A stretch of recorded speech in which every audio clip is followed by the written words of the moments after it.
Hipóteses de cessação da pensão por morte. Vamos ver agora, conforme previsão lá do decreto, quais são as hipóteses onde a pensão por morte ela vai ser cessada. Primeiro, por óbvio, pela morte do pensionista. Assim que ele morre, ele não vai estar mais recebendo a pensão.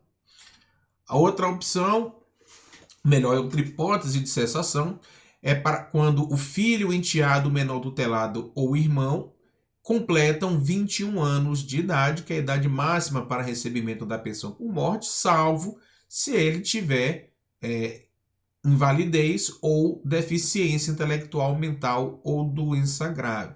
Neste caso, a cota do filho, do enteado, do menor tutelado ou do irmão dependente que se tornar inválido ou pessoa com deficiência intelectual, mental ou grave antes de completar 21 anos, ainda aqui, tá, gente?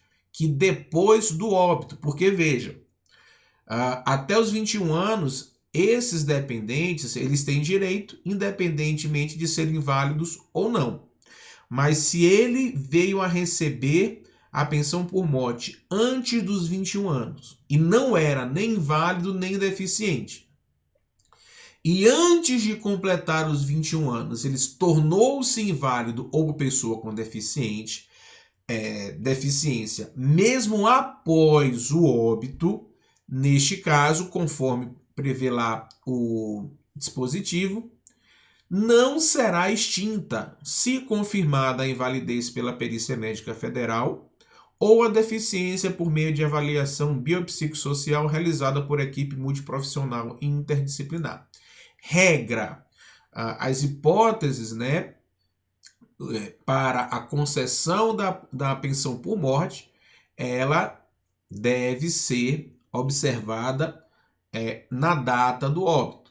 Se na data do óbito, nestes casos de filho, enteado, menor tutelado ou irmão, e obviamente observada ali a preferência das classes de dependentes, se eles vierem a se tornar inválidos antes dos 21 anos, mesmo que depois do óbito, eles continuarão recebendo a pensão enquanto perdurar a invalidez ou a deficiência. Se eles vierem a se tornar inválidos ou pessoa com deficiência após os 21 anos e após o óbito, eles não terão direito à pensão por morte. Para o enteado, para o filho, enteado, menor tutelado ou irmão inválido, como a gente falou, quando cessar a invalidez ou quando for afastada a deficiência. Também vai ser cessada a pensão por morte pela adoção para o filho adotado que recebe pensão por morte dos pais biológicos. Ou seja, ele tem um pai biológico, uma mãe biológica, ele é menor ou maior de 21 anos inválido e por conta disso ele recebe a pensão.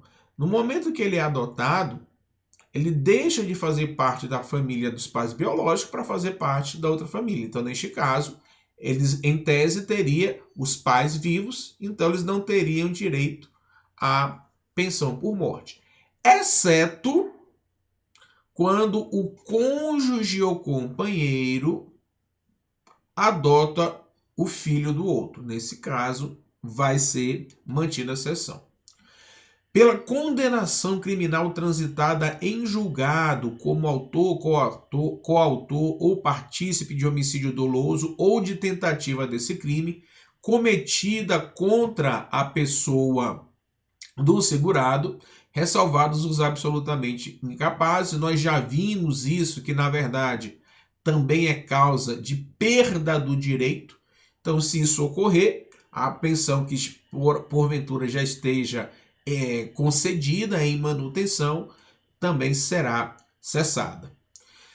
E aqui tem uma hipótese também de cessação do benefício se houver fundados indícios de autoria, coautoria ou participação de dependente, ressalvados os absolutamente incapazes e inimputáveis, em homicídio ou em tentativa desse crime cometido contra a pessoa do segurado. Então, nesse caso, não apenas de haver uma condenação penal transitada em julgado que evidencie a participação do dependente como autor, coautor ou partícipe do homicídio doloso, aquele com a intenção de matar, se houver fundados indícios de tudo isso, né, também, ou em relação à tentativa desse crime, será possível a suspensão provisória de parte do seu benefício, da sua parte no benefício de pensão por morte, por meio de um processo administrativo próprio, respeitados os direitos à ampla defesa e ao contraditório, e, na hipótese de absolvição, serão devidas as parcelas corrigidas desde a data da suspensão e a reativação imediata do benefício, beleza?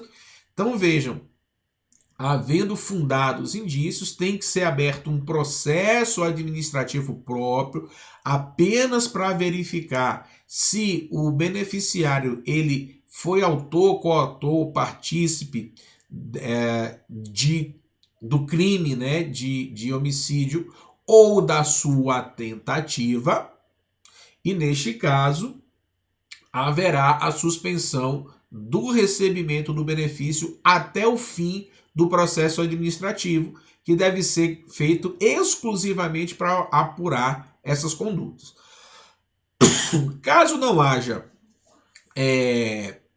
a real autoria, coautoria ou participação, esses períodos em que ficaram suspenso o pagamento, o pagamento volta a ser reativado e ele vai receber todas essas parcelas corrigidas, além de reativação imediata do benefício. Para comprovação a qualquer tempo de simulação ou fraude, pela comprovação a qualquer tempo de simulação ou fraude no casamento ou na união estável, ou comprovado que eles foram formalizados exclusivamente para constituir benefício, apurado em processo judicial, com direito ao contraditório e à ampla defesa, também uma hipótese que nós já vimos, que é de perda do direito, caso haja essa comprovação, e aqui fala, pessoal, que é a qualquer tempo, tá? Neste caso, o benefício também será cessado. E também pelo decurso do prazo remanescente na data do óbito, estabelecido na determinação judicial para recebimento de pensão de alimentos temporários para o ex-cônjuge ou ex-companheiro ou ex-companheira, caso não incida outra hipótese de cancelamento anterior do benefício, que foi uma inovação que nós já dissemos que veio com a medida provisória 871 convertido na Lei 13.846, no sentido de que, se há um estabelecimento de pensão alimentícia provisória por 1 ano, por 2 anos, por 5 anos, e durante este prazo vem o segurado, que é o alimentante, aquele que paga a pensão alimentícia, ele vem a falecer, como nós já demos um exemplo, o juiz determina que ele pague a pensão alimentícia durante 3 anos. Depois de 1 ano e meio ele vem a falecer. Ela vai ter direito à pensão por morte, como ex-cônjuge, ex-companheiro ou companheira, e ela só terá o restante da pensão por morte por mais 1 ano e meio, que era o tempo que faltava para ele pagar aquela pensão alimentícia temporária. Beleza? Também cessa a pensão por morte para o cônjuge, companheiro ou companheira em 4 meses após a concessão da pensão, se o óbito ocorrer sem que o segurado tenha pelo menos contribuído com 18 contribuições mensais, ou se o casamento ou a união estável tiver sido iniciado há menos de 2 anos antes do óbito. Isso aqui, pessoal, também veio trazido com a Lei 13.135 de 2015, onde, em que pese a pensão por morte ela não exigir uma carência, tá? Ele pode ser concedido independentemente de um mínimo de contribuições. O fato é que, se em toda a sua vida, e aí independente dele ter perdido ou não a qualidade de segurado, para que o dependente receba o benefício por mais de 4 meses, necessariamente, no caso do cônjuge ou companheiro, o falecido, o segurado, ele tem que ter contribuído alguma vez na vida por pelo menos 18 contribuições mensais e tem que ter vivido em união estável ou no casamento por pelo menos 2 anos antes do óbito. Do contrário, a pensão será concedida e cessará em 4 meses. Lembrando que essas duas condições, as 18 contribuições mensais e os 2 anos, né, o mínimo de 2 anos de convivência, são requisitos concomitantes para que se receba por mais de 4 meses. Transcorridos os seguintes períodos estabelecidos de acordo com a idade do beneficiário na data do óbito do segurado, se o óbito ocorrer depois de invertidas as 18 contribuições mensais e de no mínimo 2 anos de casamento ou união estável, portanto, requisitos cumulativos para que se receba por mais de 4 meses.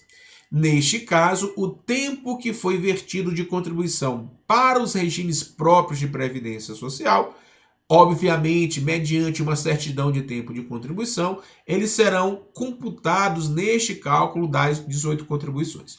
Então, não tem 18 anos, não tem 18 meses de contribuição o segurado. Ou se tem e não tem pelo menos 2 anos de casamento ou união estável, vai receber a pensão por 4 meses. Se tem ambos os requisitos, ele vai receber o benefício durante 3 anos, se na data do óbito o dependente era menor de 21 anos, por 6 anos, se o dependente tinha entre 21 e 26, por 10 anos, se o dependente tinha entre 27 e 29 anos de idade, por 15 anos, se o dependente tinha entre 30 e 40 anos, por 20 anos, se o dependente tinha entre 41 e 43 anos, e vai receber a pensão por morte de forma vitalícia apenas se o dependente, companheiro, companheira ou cônjuge, na data do óbito, tinha pelo menos 44 anos de idade. Beleza? Então, se atentem para essa tabela, que também é uma questão que é muito provável que caia na nossa prova. Eu, pelo menos, se fosse examinador, com certeza cobraria, porque além de ser uma novidade que foi trazida, né, com o fim da pensão por morte vitalícia independente da idade do cônjuge ou companheiro na data do óbito, e também da exigência, não é de uma carência, tá? A pensão por morte, ela não tem carência, mas para que seja concedida por mais de 4 meses, variando aí entre 3 anos até a concessão vitalícia, ela tem que cumprir esses requisitos dos 18 meses de contribuição por parte do decujus, por parte do segurado, e ter pelo menos 2 anos de união estável ou de casamento. Se o dependente for pessoa inválida ou pessoa com deficiência, ela vai ter a pensão cessada pela cessação da invalidez ou pelo afastamento da deficiência, respeitados esses períodos aqui. Então, digamos, a pessoa, o dependente tinha 35 anos quando do falecimento do segurado, já com mais de 18 contribuições e com mais de 2 anos de união estável ao casamento.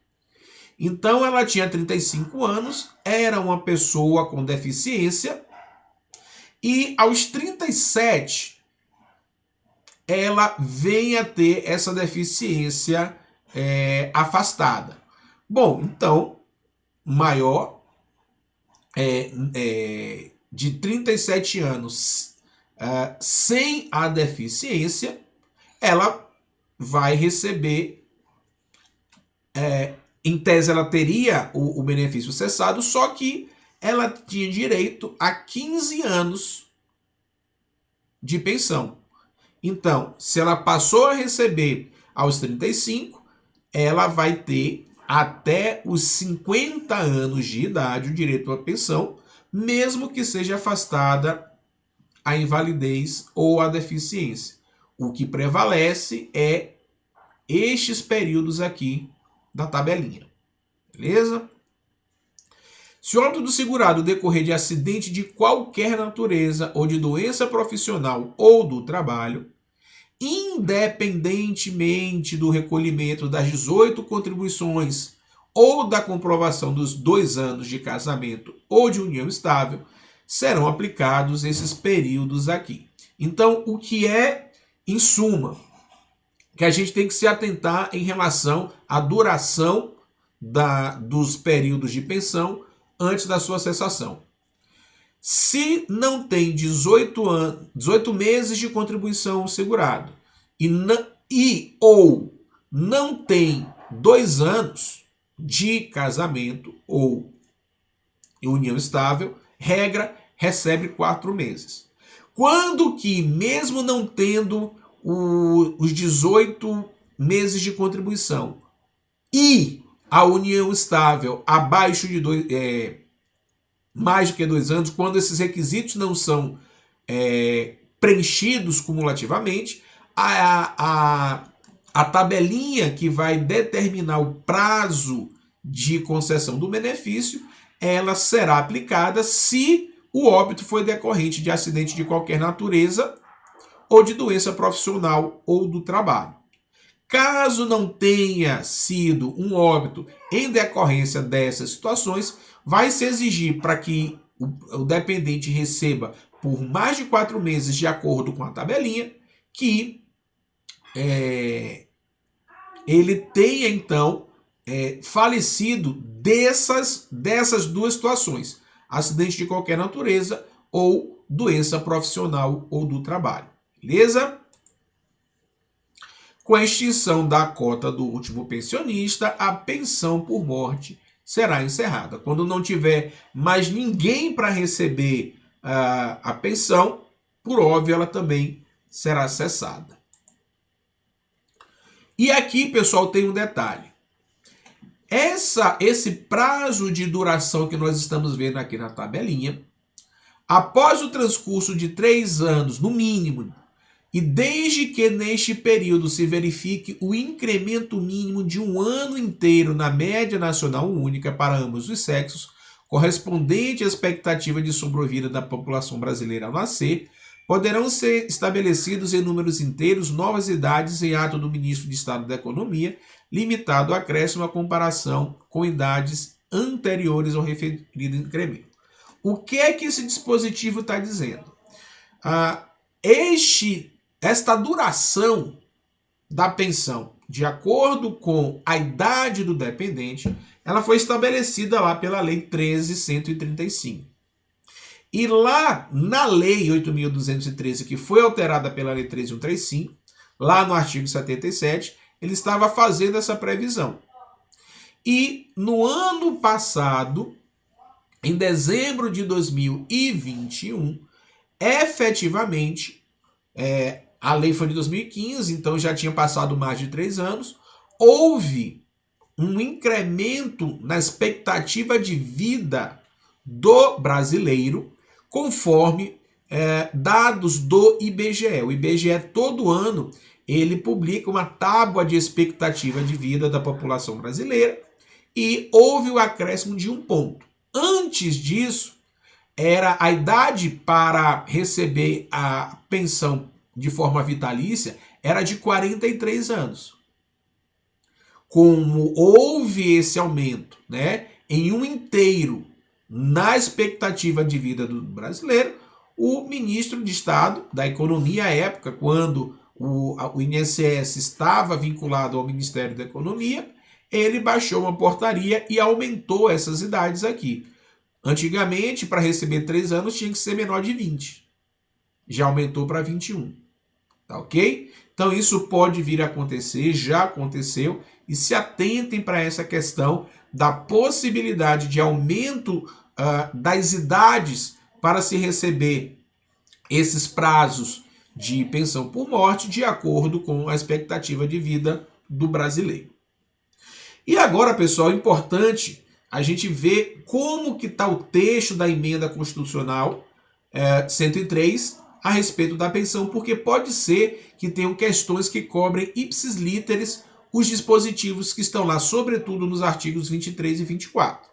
O 23 a gente já viu, né? Ele traz justamente essa inovação da forma de cálculo, dos valores que podem configurar a renda mensal da pensão por morte de acordo com algumas situações.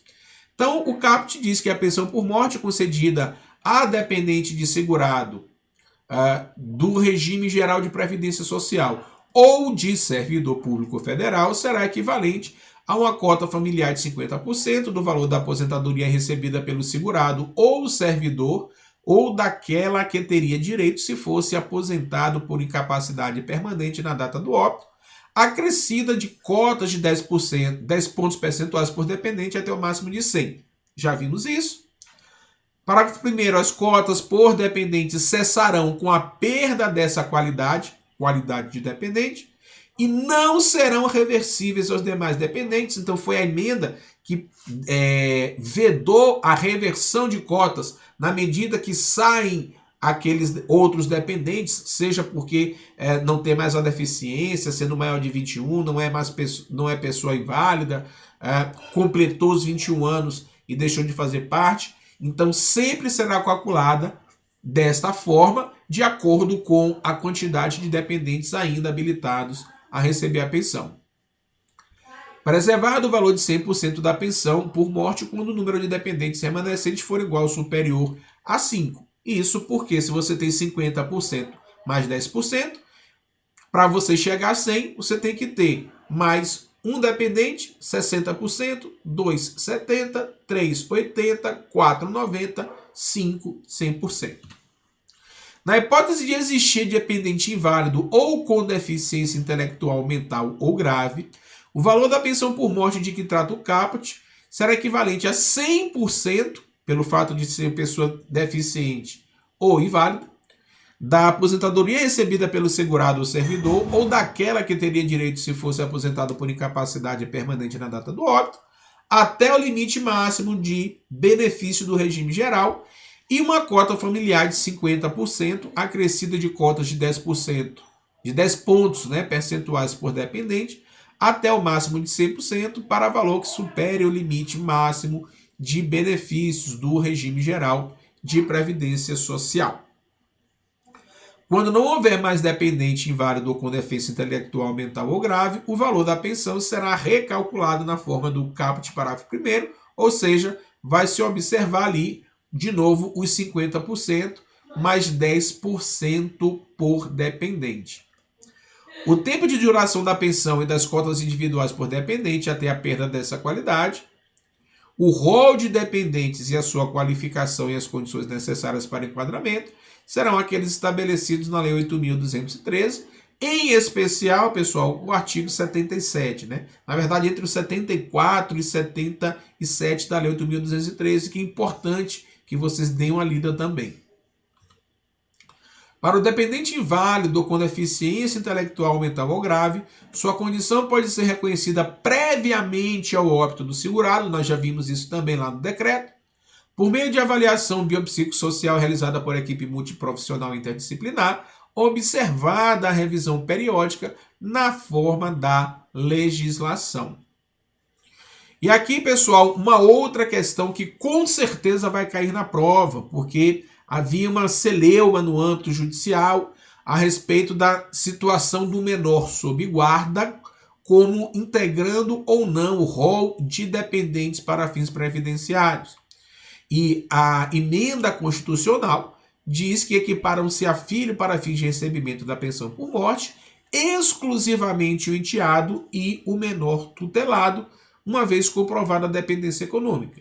No âmbito judicial, nós já tivemos ações diretas de inconstitucionalidade no Supremo e também recursos repetitivos lá no Superior Tribunal de Justiça, que independentemente de não ter expressamente na Lei 8.213 o menor sob guarda como dependente previdenciário, eles aplicaram o artigo 33, parágrafo 3º do Estatuto da Criança e do Adolescente para fins de incluir, né, como dependente previdenciário o menor sob guarda. Só que para todos os efeitos, na nossa prova, o menor sob guarda não faz parte do rol de dependentes, porque ele não está na Lei 8.213 e o parágrafo 6º do artigo 23 da emenda fala que exclusivamente enteado e menor tutelado se equiparam a filhos para os fins de recebimento de pensão por morte, tá? Dependentes que são equiparados a filhos exclusivamente enteado e menor tutelado. Para a nossa prova, o menor sob guarda está fora. Não se esqueçam disso. As regras sobre pensão previstas nesse artigo e na legislação vigente na data de entrada em vigor desta emenda constitucional poderão ser alteradas na forma da lei para o regime geral de previdência social e para o regime próprio de previdência social da União. Ou seja, essas regras aqui, pessoal, elas não são definitivas. Elas são regras transitórias até que venha, né, uma lei que possa vir a alterar, por exemplo, o prazo de duração, possa vir a alterar o rol de dependentes, possa vir a alterar a forma de cálculo da pensão por morte. Enquanto não vem essa lei, permanece tudo isso que nós já vimos até agora, com base na emenda 103 e com base no decreto 3.048. Aplicam-se as pensões concedidas aos dependentes de servidores dos estados, do Distrito Federal e dos municípios as normas constitucionais e infraconstitucionais anteriores à data de entrada em vigor desta emenda, enquanto não promovidas alterações na legislação interna relacionada ao respectivo regime próprio de previdência social. Isso aqui, pessoal, demonstra que a reforma da Previdência não atacou o que mais ela deveria, que são os regimes próprios de estados, Distrito Federal e municípios, que são os regimes previdenciários deficitários. Ela deixou de fora, ela incluiu na reforma apenas o regime próprio da União, e cada um desses entes federativos eles terão a incumbência de fazer a sua própria reforma da Previdência, podendo então fazer alterações que resultem em critérios e condições de concessão e manutenção, bem como de cálculo de valores da pensão, distintas do que hoje está previsto para o regime geral e para o regime próprio da União. E também em relação à acumulação, o artigo 24 da emenda 103 trouxe algumas vedações que nós vamos passar a ver a partir de agora. A primeira delas está lá no caput do artigo 24, que veda a acumulação de mais de uma pensão por morte deixada por cônjuge ou companheiro no âmbito do mesmo regime geral de previdência social. Ou seja, em relação a ter uma pensão de um pai, uma pensão de uma mãe, uma pensão de um filho e uma pensão de um pai, isso não há vedação. O que não pode ter são duas pensões deixadas por cônjuge ou companheiro no âmbito do mesmo regime de previdência social. Ressalvadas as pensões do mesmo instituidor decorrente do exercício de cargos acumuláveis na forma do artigo 37 da Constituição. Quais são esses cargos que a Constituição permite que sejam acumulados dentro do mesmo regime? 2 cargos de professor, ou um cargo de professor e outro técnico ou científico, ou 2 cargos ou empregos privativos de profissionais de saúde com profissões regulamentadas, médicos, enfermeiros, enfim. Neste caso, é possível ter o acúmulo de mais de uma pensão no mesmo regime deixada por cônjuge ou companheiro. Não será admitida, nos termos do parágrafo 2º, a acumulação de pensão por morte deixada por cônjuge ou companheiro de um regime de previdência social com pensão por morte concedida por outro regime de previdência social ou com pensões decorrentes de atividades militares de que trata os artigos 42 e 142 da Constituição. Então, será admitida. Você pode acumular uma pensão de cônjuge ou companheiro de um regime de previdência social, seja próprio ou seja geral, com outro regime, ou seja, uma pensão do regime geral, uma do regime próprio, ou uma do regime próprio e uma pensão militar, que é justamente o que tratam os artigos 42 e 142 da Constituição Federal, dos militares das Forças Armadas e dos militares dos Estados, Distrito Federal, incluindo aí Polícia Militar, Corpo de Bombeiros Militar, etc. Também será permitido acumular a pensão por morte de cônjuge ou companheiro com aposentadoria concedida tanto no RGPS quanto no regime próprio ou com provento de inatividade das atividades militares. Pode ter duas pensões, tá? Em regimes distintos, ou uma pensão e uma aposentadoria ou inatividade. E pode também ter pensões decorrentes das atividades militares com aposentadoria, tanto no regime geral ou no regime próprio. Só que, caso vocês possam acumular, caso o dependente possa acumular essas pensões, em relação a eles, tem uma restrição de cunho pecuniário. Diz o parágrafo 2º, nas hipóteses das acumulações previstas no parágrafo 1º, é assegurada a percepção do valor integral do benefício mais vantajoso e de uma parte de cada um dos demais benefícios, apurada cumulativamente de acordo com as seguintes faixas. Se você tem um benefício mais vantajoso, seja, digamos, uma pensão do regime próprio, e quer acumular com sua aposentadoria, você vai ter que fazer esse cálculo, porque o benefício mais vantajoso você vai receber integral. E o outro benefício, você vai receber apenas 60% do valor do benefício que exceder um salário mínimo até o limite de 2 salários mínimos.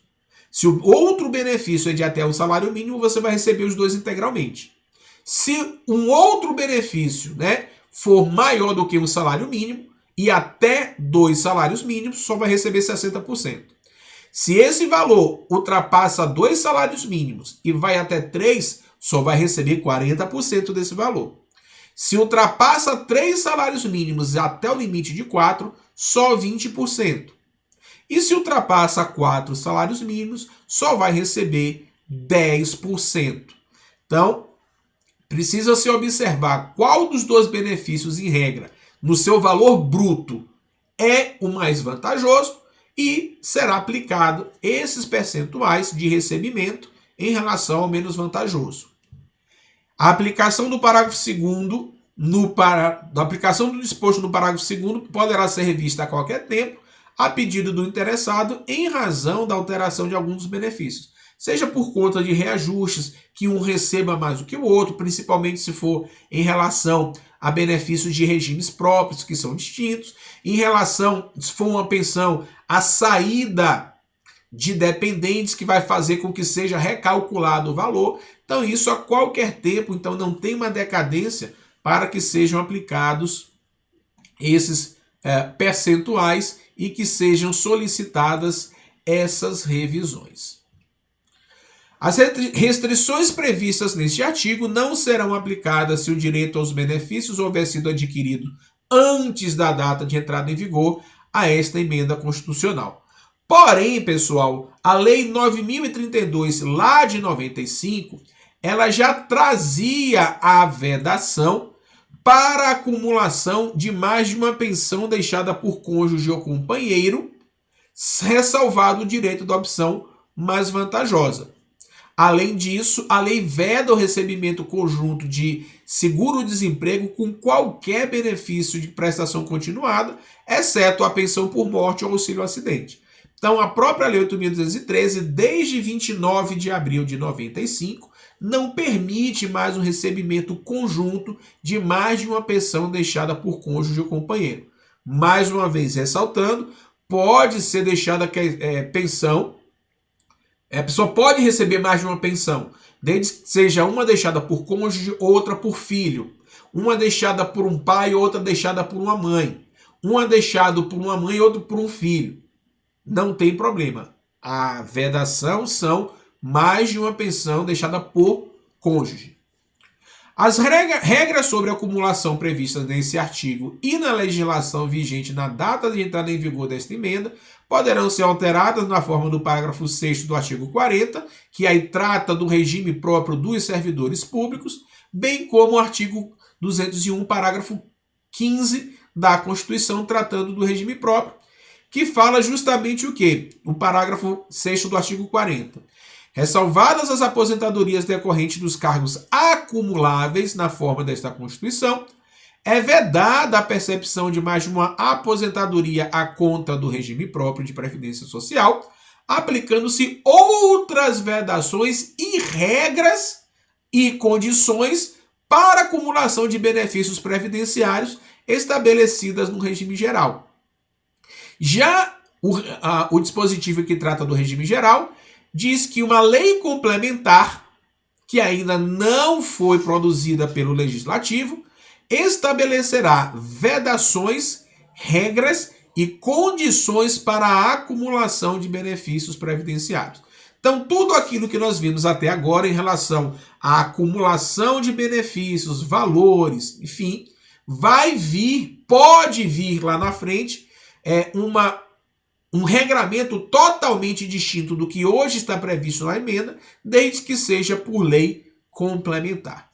Visto isso, pessoal, acabamos aqui a aula sobre pensão por morte. Na próxima aula, iremos abordar o auxílio reclusão, que é outro benefício devido aos dependentes do segurado.